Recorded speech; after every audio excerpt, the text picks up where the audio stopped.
from Miami, I don't know how to feel about Cubans being in their find out era. Because they took over Miami, and it was to the point where you couldn't even find a job unless you spoke Spanish. And even if you spoke Spanish and you wasn't Cuban, you wasn't getting that job. And I give them a lot of credit because before their family or friends would leave Cuba, they would already have a job, a car, and a place to stay by the time they reached Miami. Like, they really set up their people very, very well. They even had a wet foot, dry foot policy. Where they messed up at was thinking that they thought becoming a Republican was going to make them turn. And the whole time they're speaking Spanish. And a majority of them didn't even bother to learn English, but yet they thought they were. And my main question is, what is the difference between Fidel Castro and 45? Until then, azúcar. Hi, welcome back. It's your girl Prinnie Metz. If you are new here, please hit that subscribe button because today's video is another FAFO moment unfolding in real time, right? We're talking about the Cuban community in Miami, right? Many of whom voted for Trump, who are now facing mass deportations and immigration crackdowns, right? The irony. Anyways, let's get into it. What motivated me basically is that we want a united America, peace, and we want somebody strong as our president, someone that's not spewing hate. I'm totally against hate. Totally against not allowing people that want a better future to come in. I think there's a way to fix that instead of fighting, and I definitely would hate to see somebody with dictatorship mentality become president. I didn't think they was going to go after Cubans. We are not the bad people. I vote Trump because he wants to help the people, but this is not right. Miami got mad racism, y'all. Mad racism, okay? Latino people do not fuck with us in Miami. They don't. No matter if you are a black person that's getting it, successful, they don't look at us as equals at all. In New York, Latinos and the blacks, we equal. Like, we so lit together. We have a good time. In Miami, no. In Miami, the Latinos think that they're white. That's what they think. They think that they're white. Like, let's just keep it 100. They don't think that they're Latino. They think that they're white in Miami, okay? And they look so down on the black people in Miami. It's ridiculous. Latinos for Trump. Specifically, Miami Cubans for Trump. Bring your ass. You bitches on my docket today. Y'all are the definition of political pygmies. You're so eager, like ready, willing, and fucking able to go from one dictator to the fucking next. Now, I know y'all not systematically accustomed to freedom, but trust me, it's a good thing. Now, when it comes to you white presenting Cubans, I can understand, whether it be you naturally look that way or, you got the work done. I can understand your delusion in terms of, having proximity to whiteness and thinking that you're going to get a seat at the table. And while you may get a seat, it is with the expressed understanding that the moment you act familiar, them envelopians gonna put you in your place quick, fast, and in a motherfucking hurry by letting you know that you're simply a guest. But again, you look the part, so I can understand. But it's you Celia Cruz looking motherfuckers that blow me. Have you niggas looked in a fucking mirror? Like, let's keep it a fucking Goya bean in this bitch. The closest you're getting to a seat at the table is looking at that motherfucker through the window while you cutting the grass. Like, it is what the fuck it is. But since y'all think y'all got it like that, let's try a little experiment. When ICE roll up to collect you niggas, Elian Gonzalez style, I want you to look them square in the face. And I want you to say these 5 words to them. I know black Cuban. And let me know how the fuck it goes. Send me a postcard with Fidel on the fucking front. And when they send you back home, I hope you can't take shit with you but your fucking MAGA merch. As a permanent reminder that the president you voted for is the same president that sent you fucking packing. For decades, we've been trying to give y'all a wake-up call. I bet now you niggas wish you would have picked up the phone. ¿Por qué están arrestando matando personas inocentes que solo huyen de una dictadura, de una tiranía asesina comunista. Tras la detención de la joven cubana Laura de la Caridad González Sánchez, líderes del movimiento anticomunista I-220A expresaron su apoyo. Como movimiento legal en el estado de la Florida, necesitamos por favor que se tomen en cuenta que si no hemos cometido crimen, que tenemos nuestras vidas organizadas, nuestro asilo pendiente, que por favor no tenemos por qué vivir con este terror. I will vote for Donald Trump.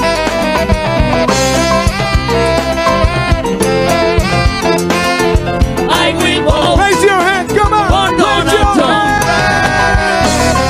Oh my God, I will vote. Arriba. I will vote for Donald Trump. I want to thank Los Tres del Habanas. How did I do, Mercy? For their incredible performance.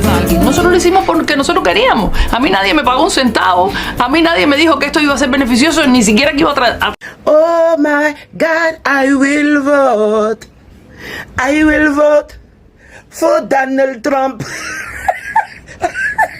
That's what y'all did. Those people didn't even get paid to do that.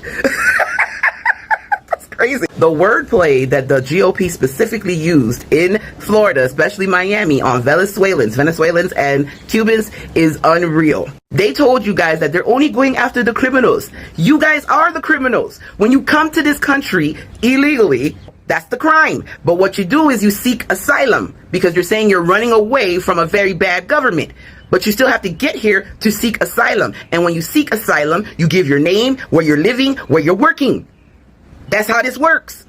So that's what they did. They didn't go around trying to find a bunch of illegal immigrants everywhere because that's difficult to do. Apart from the farms and the construction sites, it's hard to find illegal immigrants in the country. They don't leave a paper trail. But people that seek asylum do. And that's why they went to y'all houses in Miami and picked y'all up because they knew where you were at.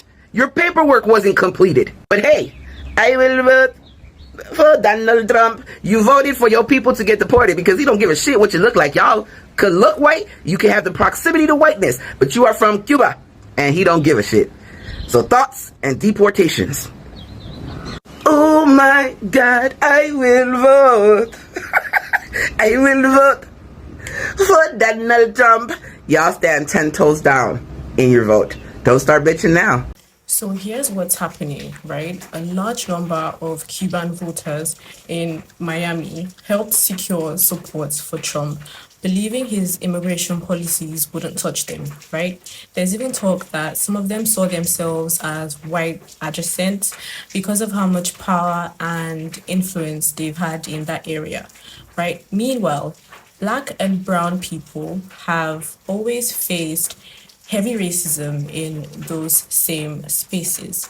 But now, deportations are sweeping through Miami. People are being separated from their families. Some are shocked, some are in denial, but others are online like, what did y'all think was gonna happen, right? It's a painful reminder, right, that when you vote for a system that is built on exclusion, you're not always safe from the fallout, right? Anyways, let me know your thoughts below. Is this karma or just another example of how broken the immigration system really is, right? I want to know what you think. Thank you so much for tapping in when you saw the video. Credit to all creators featured, and I'll see you on my next one. Get that bitch out of here! Get that bitch the fuck out of here now! I just heard the news about the humanitarian protection being canceled. I hate that for the Nicaraguans, Venezuelans, and the Haitians. I love y'all. I'm from Fort Pierce. I love y'all to pieces, and I rock with y'all. Baby, whatever you need me to do, you let me know what I can do to help. But them Cubans from Miami, y'all can get the fuck out of here. You ain't never heard me talk about going to Miami to visit. All my family from that area is gone from Miami. The only time I go down there is to shop and to eat. I don't fuck around with South Beach. I don't fuck around with Miami Cubans. They turn Florida red. They racist. And I tell every group of young kids, do not go down there supporting their business because they don't fuck around with y'all. They don't like us. To my Latins for Trump. Look what he... It couldn't have happened to a better group of people. Fuck y'all. Get the fuck on. I'm sorry, not sorry. But let's start with this stunning story first. Here is a Cuban American who voted for Trump and she now regrets her vote. Why? Because her husband was deported. Now she says she feels betrayed.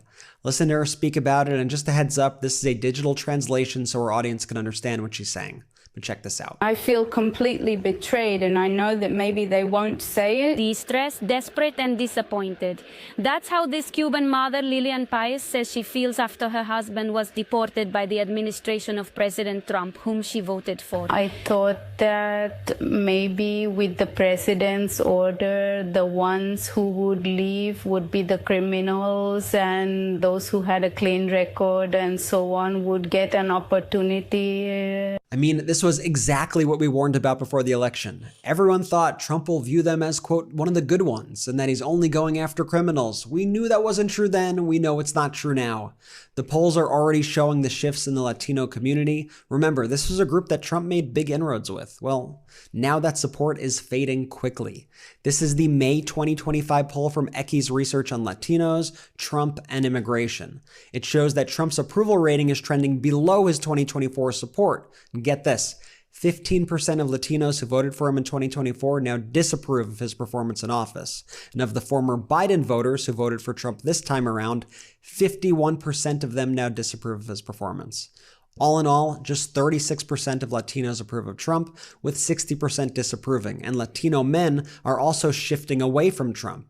Latino men in this poll voted for Trump by a plus 11 margin in 2024, 54 to 43, but now that's basically flipped. 44% approve, 55% disapprove. And when you dig into the issues with Latinos, Trump's underwater on both the economy and immigration. And we're seeing across the board, people who voted for Trump reap what they sowed, like in West Virginia, for example. Let's pull this up.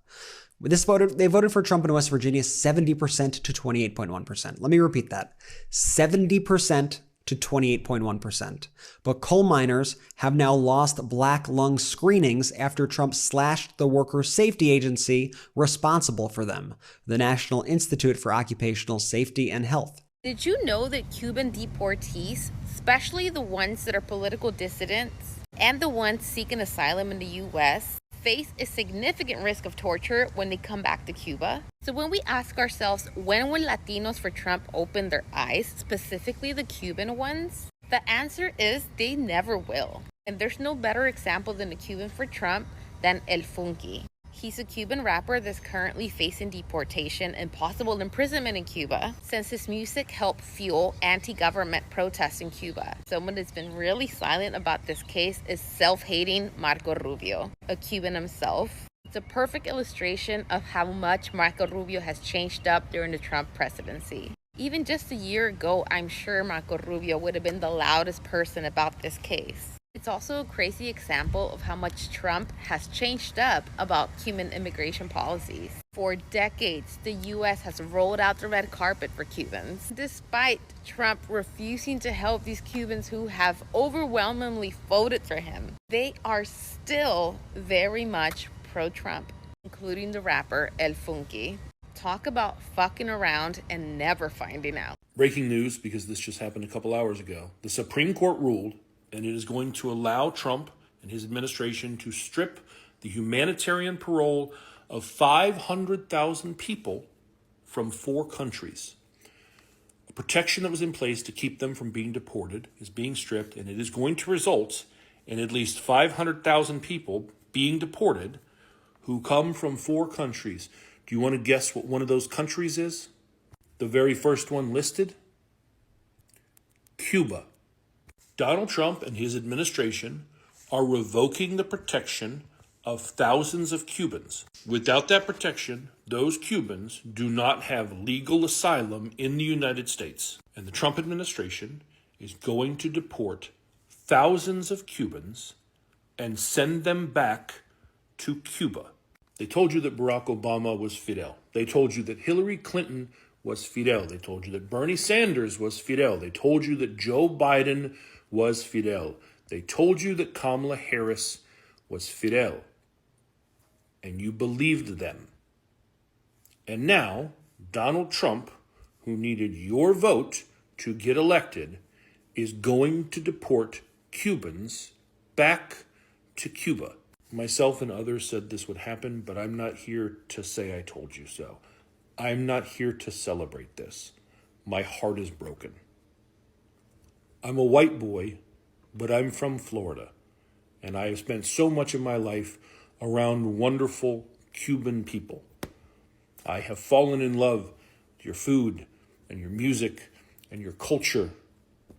And then I watched a political party in my country weaponize very legitimate, real fears that you have and lie to you and tell you that if you didn't vote for them, what happened in Cuba would happen to you here. And you did. And now they're sending some of you back to that place because they only cared about your vote and they don't actually care about you.